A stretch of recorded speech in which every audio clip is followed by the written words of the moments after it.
বন্ধুরা, আজ আমি আপনাদের সাথে শেয়ার করব ভেন্ডির একটি ইউনিক রেসিপি।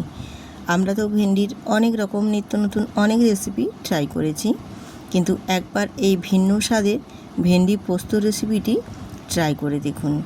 আশা করছি আপনাদের ভীষণ ভালো লাগবে। একেবারে ইউনিক একটি রেসিপি। তো চলুন বেশি না দেরি করে শুরু করা যাক। আমি এখানে ভেন্ডি নিয়েছি, 250 গ্রাম মতো ভেন্ডি আছে। আর এই ভেন্ডিটাকে আগে আমি খুব ভালো করে কিন্তু ধুয়ে নিয়েছি। বেশ গাগুলোকে একটু ঘষে ঘষে পরিষ্কার করে ধুয়ে নিয়েছি। এবারে তারপর ধুয়ে নেওয়ার পর জলটা ঝরিয়ে নিয়ে আমি ভেন্ডিগুলোকে কেটে নিচ্ছি। আর কীরকমভাবে কেটে নিচ্ছি সেটাও আমি আপনাদের সাথে শেয়ার করছি। যেগুলো একটু ছোট থাকবে সেগুলোকে আমি দুখণ্ড করে নেব, আর যেগুলো একটু বেশি বড় থাকবে সেগুলোকে আমি 3 খণ্ড করে কেটে নেব ভেন্ডিগুলোকে। আর এই রকমভাবে ভেন্ডিগুলোকে একটু কেটে নিলে কি হবে, ভেন্ডির ভেতরে পোকা টোকা যদি থাকে সেটাও দেখে নেওয়া যাবে সুন্দর করে। নমস্কার, আমি রূপা, ব্লগস উইথ রূপা চ্যানেলে আপনাদের সবাইকে স্বাগত জানিয়ে আজকে ইউনিকভাবে ভেন্ডি পোস্ত রেসিপি আপনাদের সাথে শেয়ার করছি, যেটি একেবারে ভিন্ন স্বাদে ভিন্ন রূপে। তো চলুন আমি আজকে কিভাবে এই ভিন্ন স্বাদের ভেন্ডি পোস্ত রেসিপিটি বানাচ্ছি সম্পূর্ণ আপনাদের সাথে শেয়ার করলাম। ভালো লাগলে অবশ্যই ভিডিওটিতে লাইক দিয়ে পাশে থাকবেন। এখনও যদি চ্যানেলটি সাবস্ক্রাইব না করা থাকে অবশ্যই ঝটপট করে নিন। আমি ভেন্ডিগুলোকে সব সুন্দর করে কেটে নিয়েছি, দেখুন বেশ ভালো মতো করে ছোট্ট ছোট্ট করে কেটে নিয়েছি। এবারে আমি ভেন্ডিগুলোর মধ্যে দিয়ে দেব স্বাদ মতো নুন। নুনটা কিন্তু আমি একেবারেই এখানে স্বাদ মতো দিয়ে দিচ্ছি। আর রান্না করার সময় কিন্তু আর আমি নুন ব্যবহার করব না, বা নুনটা আমি আর দেব না। যার কারণে আমি নুনের পরিমাণটা ভেন্ডিটার তরকারিতে যতটা পরিমাণে লাগবে আমি সেই পরিমাণেই একবারে ভেন্ডিটা দিয়ে দিলাম।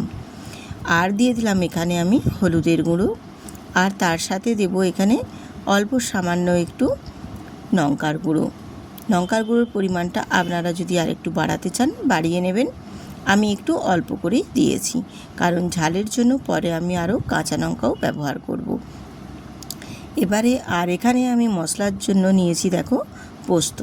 এখানে আমি 1 চামচ পোস্ত আপনাদের সাথে দেখিয়ে শেয়ার করছি, কিন্তু আমি এখানে 2 থেকে 2.5 চামচ মতো পোস্ত নেব, আর তার সাথে হাফ চামচ দেব সর্ষে। জাস্ট কয়েক দানার মতো আমি এখানে সর্ষে দেব, কিন্তু পোস্তর পরিমাণটাই সব থেকে বেশি থাকবে। দিয়ে এবারে আমি ভেন্ডির সাথে খুব ভালো করে মশলাগুলো এদিকে মাখিয়ে নিচ্ছি, তারপর মশলাটা বেটে রেডি করে নেব। আর এখানে ভেন্ডির মধ্যে সব কিছুটাই খুব ভালো করে কিন্তু মিক্সড করে মাখিয়ে নিতে হবে। নুন, হলুদ, লঙ্কার গুঁড়োটা যত ভালোভাবে ভেন্ডির মধ্যে একদম মাখানো হবে ভেন্ডির ভেতরেও ততটা সুন্দরভাবে প্রবেশ করবে। এবার এটা একটু রেস্টে রেখে দিয়ে তারপর আমি মশলাটা বেটে নেব। বেটে নিয়ে তারপর চলে আসব গ্যাসেতে। গ্যাসটা অন করে একটা কড়াই বসিয়ে দিয়েছি, আর দিয়েছি তেল পরিমাণ মতো, দিয়ে একটা শুকনো লঙ্কা দিয়ে দিয়েছি। আর শুকনো লঙ্কার ফ্লেভারটা কিন্তু বেশ ভালো লাগে, এই কারণে আমি শুকনো লঙ্কাটা দিয়েছি। দিয়ে এবার তেলটা গরম হয়ে গেলে তারপর আমি এখানে দিয়ে দেব ম্যারিনেট করে রাখা ভেন্ডিগুলোকে। আর ভেন্ডিগুলোকে দিয়ে এইভাবে গরম তেলের মধ্যে একটু নাড়াচাড়া করে বেশ সুন্দর করে হালকা হালকা লালচে লালচে করে আমি একটু ফ্রাই করে নেব। আর অনেকেই ভেন্ডির মধ্যে আগের থেকে কিন্তু নুনটা ব্যবহার করে না, কারণ নুনটা আগের থেকে ভেন্ডির মধ্যে দিয়ে দিলে ভেন্ডির যে একটা পিচ্ছিল পদার্থ থাকে বা হড়হড়ে ভাব একটা থাকে সেটা কিন্তু বেরিয়ে আসে, তখন ভেন্ডিগুলো সব কিন্তু হড়হড় করে। যেমন এই যে আমার দেখছেন ঠিক এই রকমভাবে হয়ে যায়, কিন্তু কোনো অসুবিধে নেই। আমি যেহেতু তেলের মধ্যেই ভেন্ডিটা একটু ঢাকনা দিয়ে ঢেকে ঢেকে ভেজে নেব, এই কারণে এই হড়হড়ে ভাবটা একেবারেই চলে যাবে, আর সুন্দর করে ভেন্ডিটা ভাজা হয়ে যাবে। আমি আপনাদের দেখিয়ে দেব, দেখুন কত সুন্দরভাবে ভেন্ডিগুলো ভাজা হবে। আমি একটু ঢেকে দিয়েছিলাম, দেখো 2 বার ধরে ঢেকে সুন্দর করে আমি ভেন্ডিগুলোকে ভেজে নিচ্ছি। আর এইভাবে ঢেকে ঢেকে একটু ভেন্ডিগুলোকে ভেজে নিয়েছি বলে ভেন্ডির মধ্যে দেখো হড়হড়া ভাবটা কিন্তু আস্তে আস্তে একেবারেই চলে যাচ্ছে, আর ভেন্ডিগুলো বেশ সুন্দরভাবে দেখো ভাজা হয়ে যাচ্ছে। এই রকমভাবে ভেন্ডিগুলোকে একটু ভেজে নিয়ে তারপর এখানে আমি পোস্ত বাটাটা দিয়ে দিলাম। এখানে পোস্ত বাটা আছে, পোস্ত আর কয়েক দানা সর্ষে মিলে 3 চামচ মতো দিয়ে আমি মশলাটা বেটে নিয়েছি। অবশ্য ভেন্ডির পরিমাণ যেই রকম থাকবে সেই পরিমাণে পোস্তর পরিমাণটাও বাড়িয়ে কমিয়ে নেবেন। দিয়ে এবারে এখানে আমি খুব ভালো করে পোস্তটাকে একটু নাড়াচাড়া করে নিয়ে অল্প একটু চিনি দিয়ে দিলাম, আর দিয়ে দিলাম ঝালের জন্য একটা কাঁচা লঙ্কা।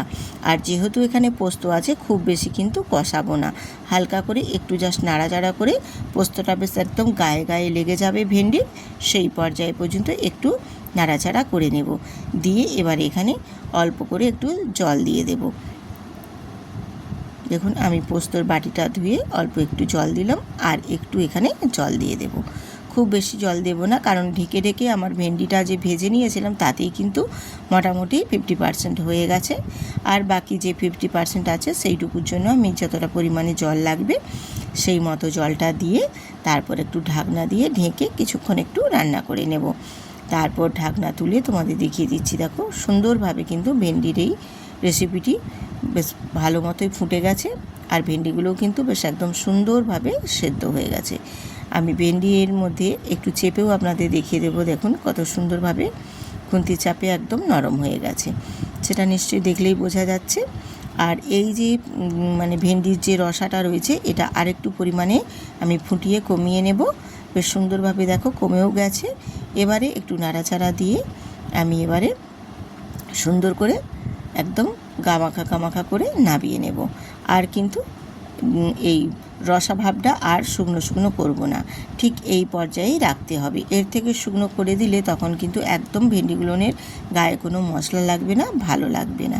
ঠিক এই পর্যায়ে রেখে গ্যাসটা অফ করে তারপর নাবিয়ে তোমাদের দেখিয়ে দিচ্ছি যে ভিন্ন স্বাদের ভেন্ডি পোস্ত রেসিপিটি কতটা সুন্দর এবং কতটা লোভনীয় হয়েছে, যেটা রুটি এবং পরোটা দুটোর সাথেই খেতে কিন্তু অসাধারণ লাগে।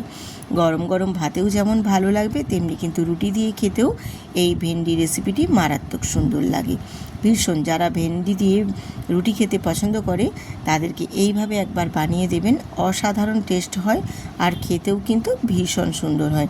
একবার হলেও বন্ধুরা বাড়িতে বানিয়ে দেখবেন, তারপর আমাকে কমেন্ট বক্সে কমেন্ট করে জানাবেন এই ভিন্ন স্বাদের ভেন্ডি পোস্ত রেসিপিটি আপনাদের কেমন লেগেছে। আর নতুন নতুন বন্ধুরা চ্যানেলটি সাবস্ক্রাইব করে বেল আইকনটি প্রেস করে তারপর আমাকে একটা সুন্দর করে কমেন্ট করে দেবেন। আজ এখানেই শেষ করছি, দেখা হচ্ছে পরের ভিডিও।